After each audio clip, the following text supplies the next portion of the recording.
Aya magambo dukunze kuyakoresha mu buzima bwacu bwa buri munsi. Gusa ku bantu batayazi, Icyongereza gikunze kubabihira. Hari igihe ushaka kuvuga ibintu mu Cyongereza like ukifuza yuko ukuntu uri gushaka kubyumvisha abantu mu Kinyarwanda, ukifuza ko ariko byamera no mu Cyongereza, ariko ugasanga hari utuntu utazi, hari utuntu tw'imitego turi kuzamo. Wenda se ugashaka kuvuga uti twapfuye kujyayo, cyangwa se wenda ukaba uzi kuvuga mu Cyongereza gusa ngo twagiyeyo, none ugashaka kuvuga uti twapfuye kujyayo. Twapfuye se babivuga gute twapfuye kujyayo? Nyine ugasanga hari ukuntu Icyongereza kiri kukubihira, cyangwa se ukumva ushaka kuvuga ngo gusa nyine twakoze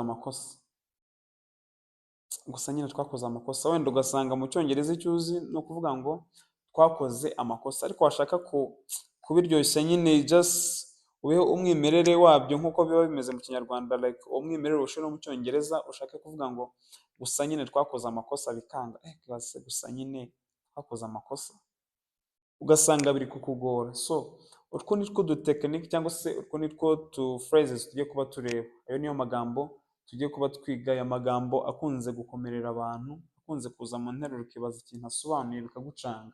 So niyo tugiye kuba tureba. Gusa mbere yuko dutangira, turi kwigisha Icyongereza cyo kuvuga, twigishiriza kuri Google Meet, twigisha kuvuga aho tuba twita ku munyeshuri umwe ku giti cye. Ikindi dufite na website yacu dukunze gushyiraho amasomo menshi atandukanye, ndetse ni naho dukunze gukura aya masomo dukunze kwigisha. So yandikira inbox cyangwa se ujya hano muri comment section urebe mu malink yose arimo, ugende uyasura, uraza kubona byinshi bijyanye no kwiga Icyongereza, ndetse uraza no kubona link ya WhatsApp group aho abakunzi b'Icyongereza baza guhurira bakiga, bakaba bitoza kuganira cyangwa se bakagira n'ibindi bagenda bahuguranamo. So joininga, urabona link muri comment section. So tudatinze, let's get started. So reka dutangire kuri meanwhile. Dushaka kuvuga ngo the teacher is coming, mwarimu ari kuza. Meanwhile, let's wait. Kuvuga ngo mwarimu ari kuza, hagati aho let's wait, reka dutegereze. Mwarimu maybe ko tumuhamagaye agasanga ari mu nzira, reka dutegereze. Teacher is coming, mwarimu ari kuza. Meanwhile, hagati aho let's wait, reka dutegereze. Ugasanga kuvuga ngo hagati aho ntabyo uzi, ugasanga nyine Icyongereza kigiye kukubihira. Sorry, hano let's say John, maybe. Okay. John is cooking, John ari guteka. Meanwhile, let's watch TV, reka turebe televiziyo, cyangwa se reka turebe movie, reka turebe filime. John ari guteka. Meanwhile, hagati aho let's watch movie, reka turebe televiziyo, cyangwa se let's watch TV, reka turebe televiziyo. So ni ukuvuga ngo John ari guteka, hagati aho reka turebe televiziyo. So iyi meanwhile nayo ikunze gukoreshwa mu buryo bwinshi butandukanye, ntabwo ari uburyo gusa bwo kuvuga ngo hagati aho. Ishobora no kongera gusobanurwa muri ubu buryo, like dushobora kuvuga ngo John is cooking, John ari guteka, mu gihe tugitegereje. Meanwhile, mu gihe tugitegereje, let's watch movie cyangwa se let's watch TV, reka turebe televiziyo mu gihe tugitegereje. Hari abantu baba bazi ko ijambo risobanurwa mu buryo bumwe. Ijambo rya kabiri, in the meantime. The bus is late, bisi yakererewe. In the meantime, hagati aho let's wait here, hagati aho reka dutegerereze hano. Muri iyi context, iyi in the meantime ni kimwe na meanwhile muri iyi context, gusa hari n'ubundi buryo bwinshi bigiye bikoreshwamo. The bus is late, bisi yakererewe cyangwa se yatinze kuza. In the meantime, hagati aho let's wait here, reka dutegerereze hano. Let's wait here, reka dutegerereze hano. It's just that, cyangwa se the thing is, the thing is. Ni ukuvuga ngo it's just that cyangwa se the thing is. Gusa nyine. It's just that I didn't know. Hano ni nko kuvuga ngo gusa nyine sinabimenye. Gusa nyine sinabimenye. Cyangwa se gusa nyine sinigeze mbimenye. Hari ukuntu umuntu aba ari kukubwira uti se bino bintu byagenze gute ko utaje wenda se kwitabira ibirori ibi n'ibi, ugahita umubwira uti it's just that I didn't know. Gusa nyine sinigeze mbimenya. Cyangwa se nuko ntigeze mbimenya. Nuko ntigeze mbimenya. It's just that I didn't know. Gusa nuko ntigeze mbimenya. Cyangwa se nuko ntigeze mbimenya. Gusa iyo nkibimenya wenda nari kuza. The thing is I didn't know. Ibi ni the same as this one. Iyi nteruro ya kabiri ni kimwe n'iya mbere. The thing is uko ibintu biri I didn't know, nuko ntigeze mbimenya. Then muri make ni nko kuvuga ngo gusa nyine sinigeze mbimenya. The thing is I didn't know. Gusa nyine sinigeze mbimenya. It's just that I am busy today. Gusa nyine nuko uyu munsi mpuze. It's just that I am busy today. Gusa nyine nuko uyu munsi mpuze. The thing is I am busy today. Ibi ni kimwe, ni nko kuvuga ngo n'ubundi gusa nyine nuko uyu munsi mpuze. Anyway, let's continue. Nayo niyi anyway. Gusa nyine let's continue, reka dukomeze. Anyway, let's continue. Ni ukuvuga ngo niyi anyway ikoreshwa mu bundi buryo bwinshi. Hari n'ubundi buryo bwinshi ikoreshwamo, ntago ari muri ubu gusa. Hari abantu baba bazi ko ikoreshwa mu buryo bumwe gusa, ariko hari amagambo menshi akoreshwa mu buryo bwinshi cyane butandukanye. Anyway, gusa nyine let's continue, reka dukomeze. We talked about many things. Twavuze ku bintu byinshi. Anyway, gusa let's go back to the lesson. Gusa reka dusubire ku isomo, cyangwa se gusa nyine reka dusubire ku isomo. Gatandatu dufite simply. I simply couldn't do it. N'ubundi iyi nayo ushobora kuyikoresha uvuga gusa nyine. I simply couldn't do it. Gusa nyine sinashoboraga kubikora. I simply couldn't do it. Gusa nyine sinashoboraga kubikora. I simply don't like coffee. Gusa nyine sinkunda ikawa. Hari igihe uba ushaka kuvuga uti gusa nyine sinkunda ikawa, ugasanga wiziye uti I don't like coffee. Ugasanga wiziye kuvuga ngo I don't like coffee. Gusa ugasanga ntabwo washobora kuvuga uti gusa nyine ntabwo nkunda ikawa. Gusa nyine ntabwo nkunda ikawa. I simply don't like coffee. Gusa nyine sinkunda ikawa. Kuko ni utuntu tw'imitego dukunze gutuma abantu Icyongereza kitabaryohera bitewe n'uko batatwimenyereje kudukoresha. Hano dufite na just. Nkomeza gushimangira yuko hano tuba dufite amagambo akoreshwa mu buryo bwinshi. Kuko tuno tugambo dukunze gucanga abantu benshi, agasanga uburyo yari akazi n'uburyo mbisobanuyemo akumva hari ukuntu bitari ku matching, kubera ko aba yizera ko nyine ikintu gisobanuye mu buryo bumwe. Hano dufite na just nayo ikoreshwa mu buryo bwinshi. Hano dushobora kuvuga ati I want to rest. Nshaka kuruhuka. I want to rest. Gusa iyo twongeyemo i I just want to rest. Iyo twongeyemo i ni nko kuvuga ngo gusa nyine nshaka kuruhuka. I just want to lay. I just want to rest. Gusa nyine nshaka kuruhuka. Cyangwa se I just made a mistake. Ni ukuvuga ngo I made a mistake, nakoze amakosa. I made a mistake, nakoze amakosa. Gusa nyine nakoze amakosa pe. Amakosa ndayemeye. I just made a mistake. so nyine nakoze amakosa. Now then nko kuvuga ngo sasa rero, like now then what is the next? Sasa rero ni iki gikurikira? Now then what is next? Sasa rero ni iki gikurikira? Now then let's start the lesson. Sasa rero reka dutangire isomo. Now then let's start the lesson. Sasa rero reka dutangire isomo. Hano dufite, mbere yuko tujya kuri so, reka tuhere kuri alright then.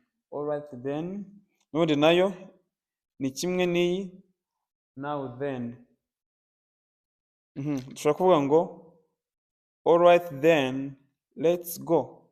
Sasa rero reka tugende, let's go. Alright then let's begin. Sasa rero reka dukomeze, cyangwa se rero reka dutangire. Sasa rero reka dutangire, let's begin.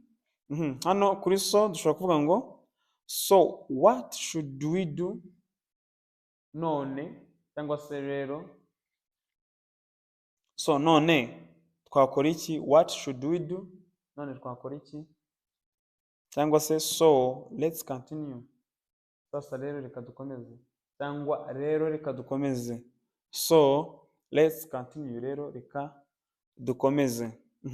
Hano dufite then I washed my face. Maze nkaraba mu maso. Hari igihe uri gutera umuntu inkuru y'ibintu wagiye ukora, wabanje bino ukurikiza bino, wenda sinarabyutse maze nkaraba mu maso. I woke up, then I washed my face. Narabyutse maze nkaraba mu maso. Then maze I ate breakfast. Maze mfata cyangwa se ndya ifunguro rya mu gitondo.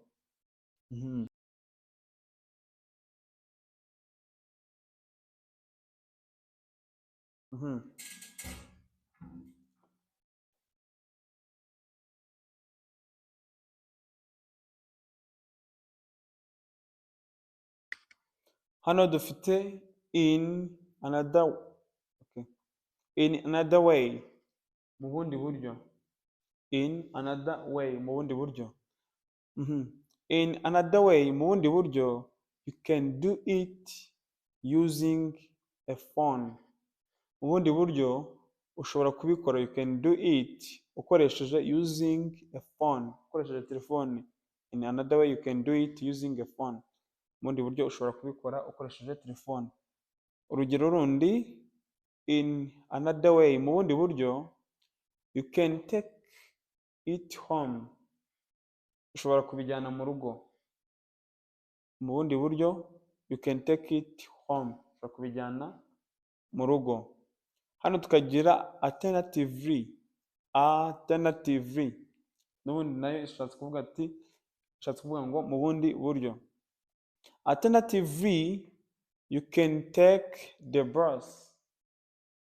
Mu bundi buryo ushobora gufata bisi. Mu bundi buryo ushobora gufata bisi. Cyangwa se alternatively, they can drink water. Mu bundi buryo bashobora kunywa amazi. Alternatively, they can drink water. Mu bundi buryo bashobora kunywa amazi.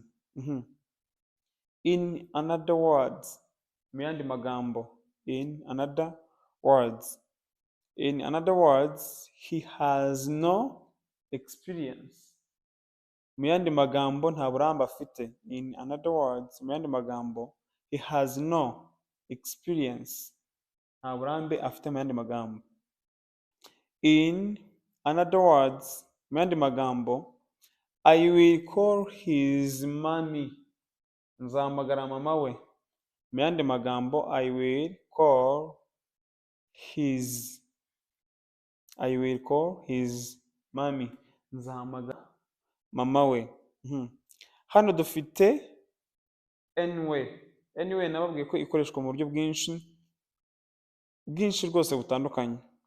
Hano dufite urugero, it was difficult. Byari bikomeye. Anyway, we did it. Gusa twapfuye kubikora. Byari bikomeye gusa twapfuye kubikora. It was difficult. Anyway, we did it. Byari bikomeye gusa twapfuye kubikora.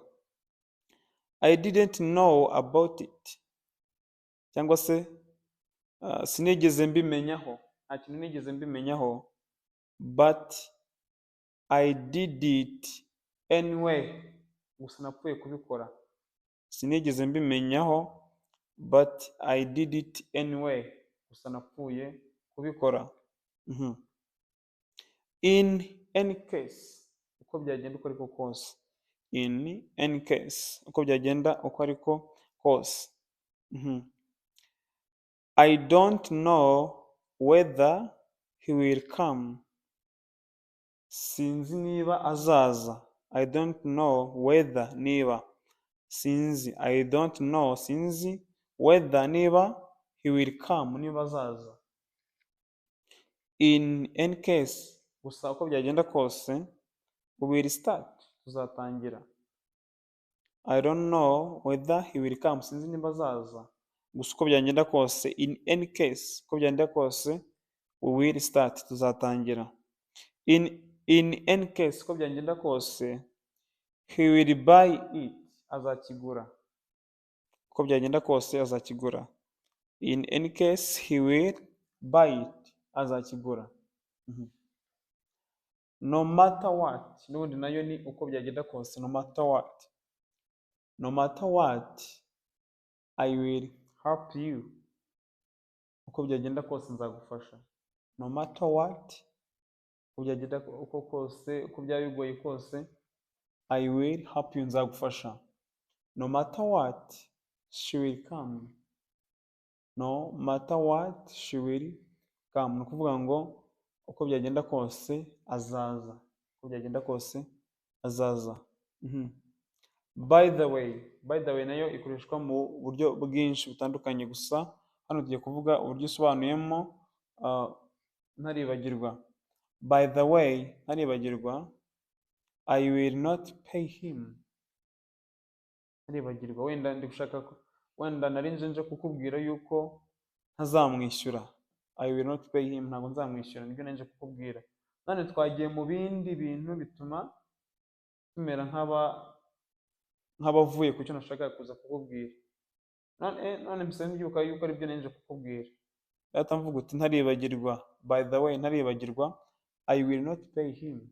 Nzamwishyura. By the way, ntaribagirwa. She will come with me. Ntaribagirwa. Azazana nanjye. Maybe wenda ko nanje kukubwira yuko azaza azanye nanjye. Nta wundi bazazana. Ni njyewe uzazana nawe. Data nkubwira uti ntaribagirwa. She will come with me. Azaza azanye nanjye. So this is the end of our today's lesson. So if you haven't yet subscribed to our YouTube channel, I will repeat this. If you haven't yet subscribed to our YouTube channel, please feel free to do it.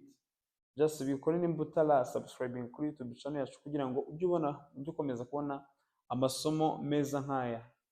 Komeza kubutsa yuko muri comment section ariho uri busange amalink yose wakenera ajyanye no kwiga Icyongereza. Reka duhure mu isomo ry'ubutaha. Thank you for watching.